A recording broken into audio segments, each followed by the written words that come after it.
Have you ever woken up with a small, heavy knot in your chest? Not from something dramatic, but from a quiet knowing that you are not living at the edge of your ability? Not because life is collapsing, but because your life is softer than your potential. You watch your dreams like a movie you never quite step into. You promise yourself tomorrow, and tomorrow keeps showing up empty. What if that quiet knot is the most honest thing you own? What if the reason you feel stuck isn't external, not the economy, not your boss, not bad luck, but rather the exact sentences you play in your head every day? That's the first door this book opens. And once you walk through it, everything else starts to look different. Say it loud once.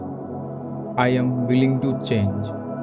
Maybe it feels weird, maybe it feels small, maybe it rattles something loose.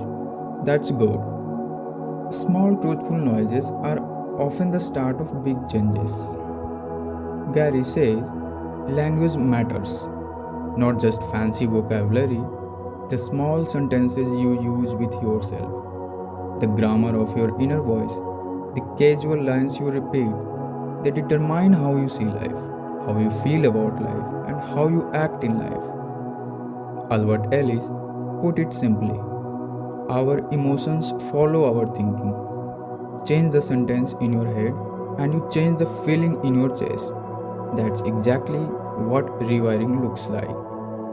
Think about it. If you keep saying, "This is too hard," guess what your brain does?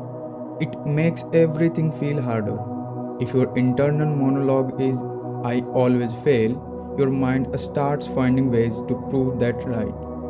Our brains are brilliant at confirming what we tell them to expect. So, here is a small but brutal test. Right now, notice one sentence you say to yourself because you assume it's true. Maybe it's, "I am not ready." Maybe it's, "I don't have time." Maybe it's the classic one, which is, "I am trying." If that sentence is there, it's working on you. It's shaping your day. "I am trying" sounds harmless, polite. It lets you look like effort exists. But it's a refuse. It's a way to avoid that hard work of commitment. Replace it with "I am willing," or be honest and say, "I am unwilling." Both are clearer. Both demand response. Honesty forces choice. Choice creates a movement. Gary says the true measure of who you are won't be found in your circumstances, but rather the way in which you respond to them. Now, when you begin speaking that way, two things happen. You notice the thinking that has been running on autopilot, and you start to understand that your mind is not neutral. It is biased, emotional, and often irrational. We tell ourselves a story we never signed up for, and we let these stories steer our lives. Imagine your mind as a GPS, not a friendly, helpful one, a stubborn one. It always routes you to familiar destinations. If your internal map says, "I am not the kind of person who finishes things," the GPS keeps rerouting you to familiar dead ends. You try to head somewhere new, and the voice in your head gently nudges you back to what's safe, what's known, what's comfortable. That's why rewiring language matters, not as a trick, as a direct intervention. Use clear, assertive sentences. Build new neural pathways by repeating different words. Instead of letting your inner voice be a passive critic, make it a tool, make it a compass. But words alone won't get it done. This is where the real work begins. Being willing is not a feeling, it's a motion. It's a decision to move before you feel ready. It's the act of taking one small, uncomfortable step and then another. Imagine a captain in a storm. You can't wait for the sea to calm. You have to steer. That's life. You don't get to pause while weather settles. You choose directions and you keep steering. Real people steer in the middle of the squall. They make adjustments. They stay focused. They don't wait for the perfect conditions. You are wired to win, but your wiring needs a reprogram. The beliefs you carry were useful ones. Maybe they kept you safe in childhood or prevented embarrassment in the past. But safety today looks like a different thing, a stagnation. You can keep the old wiring if you like comfort, or you can choose to create new circuits. How? By acting differently. By doing the small things that contradict the old story. Here is a quick exercise. Pick one belief that stands in your way. Something like, I don't have time to read, or I don't know how to start investing. Now, write down one small action that disproves it. This could be as read for 20 minutes. And for investing, just buy one blue chip stock. After that, analyze the business model and balance sheet. One action starts a new pattern, and the action doesn't need to be grand. 20 minutes is enough. That's the paradox. Momentum is built on a small, consistent acts, not dramatic inspiration. Motivation flickers, discipline lasts. That's why those who get real results are not the ones who feel the most. They are the ones who show up when they don't feel like it. Start with one stop. Read for 20 minutes and read again tomorrow. Keep going. You will notice your mind begin to change its tune. The old GPS recalibrates, and so your internal story upgrades from I might to I do. But here is the another truth. You will still get scared. You will still feel small. The difference is what you do next. When fear comes, ask the clarifying question. What is actually going on? Often our emotions are fogs. They feel enormous up close. But when you zoom out, they are just like passing weather. Cognitive biases, those sneaky shortcuts your brain takes, show up in every argument you have with reality. Name the bias, call out the distortion. Suddenly the drama gets smaller. There is also the idea that certainty is an illusion. If you are waiting for certainty to act, you are trapped.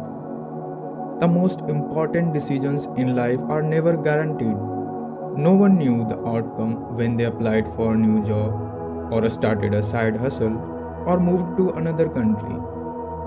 As Tacitus said, the desire for safety stands against every great and noble enterprise. Everybody who did something meaningful embraced risk. So practice embracing uncertainty.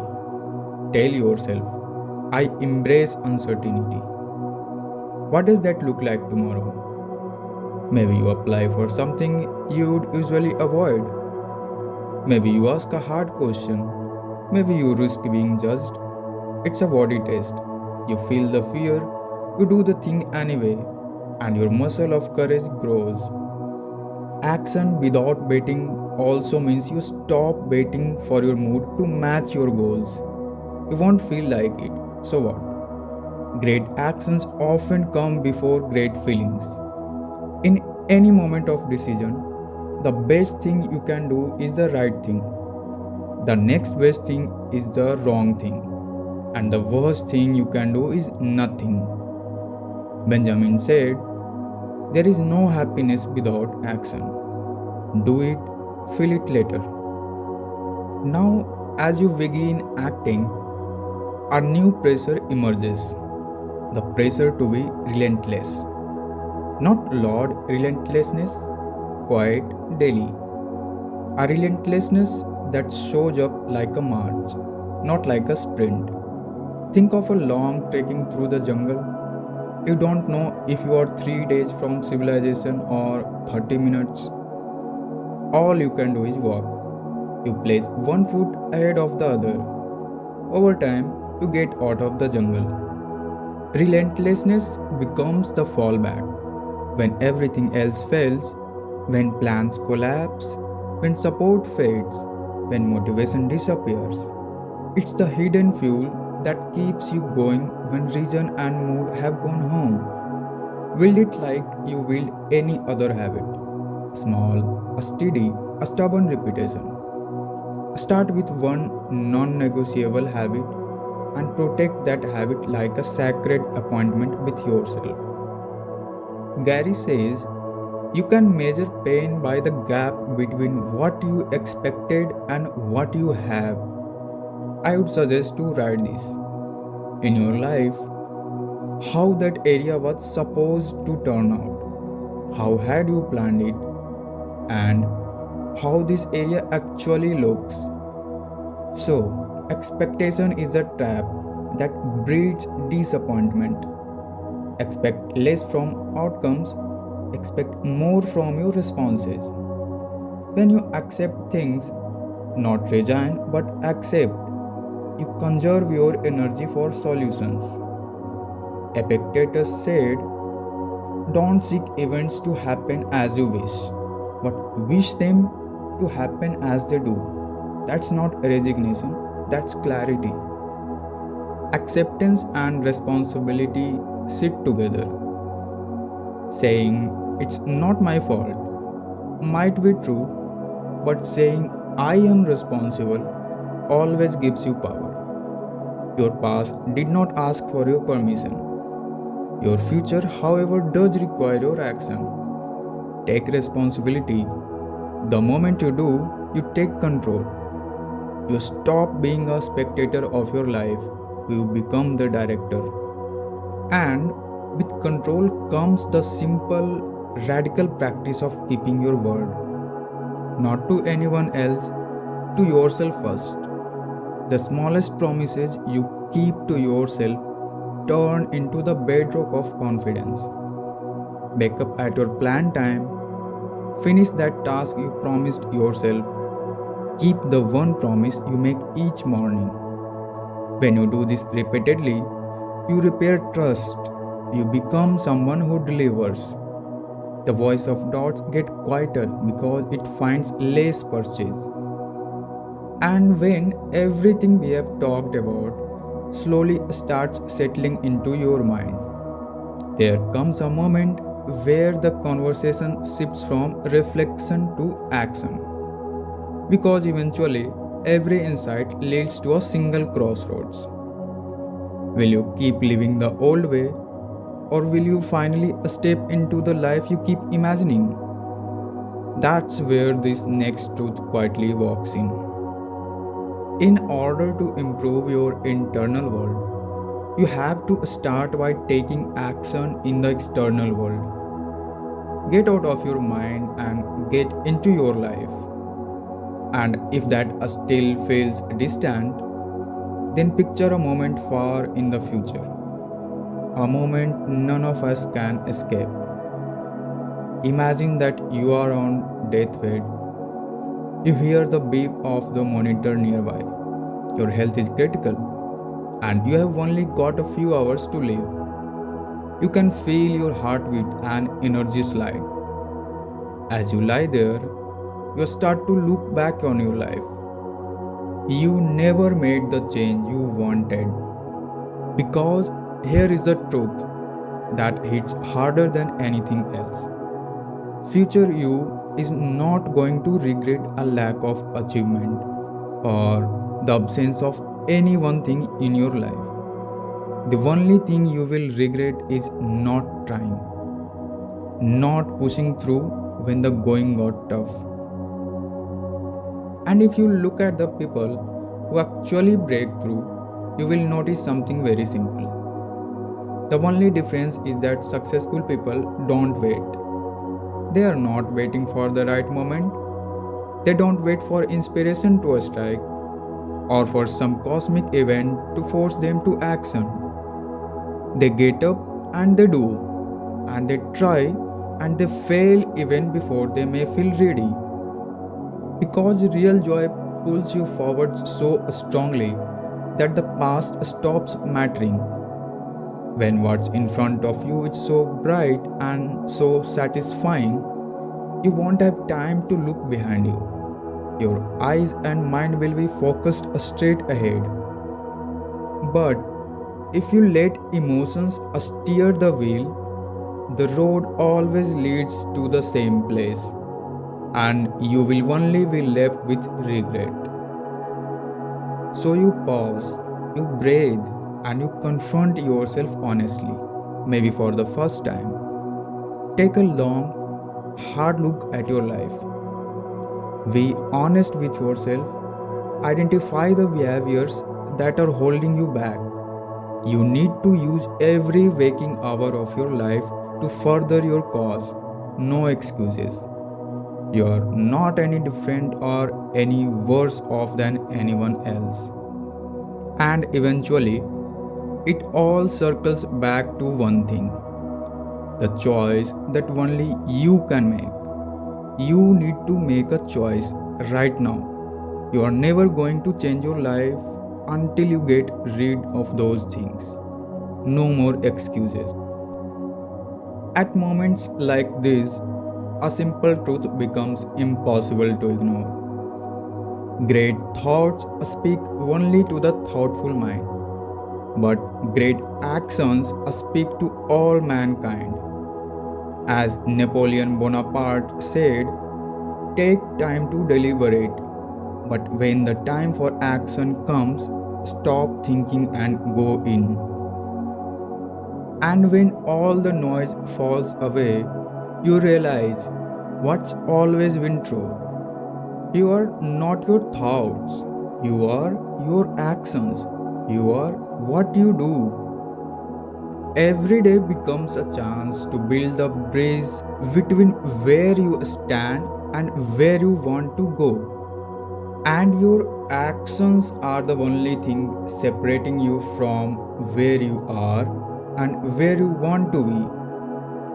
This isn't just about seizing the day, this is about seizing the moment, the hour, the week, the month. This is about seizing your fucking life and taking a claim for yourself. If this helped you in any way, like the video, share it, and subscribe for more.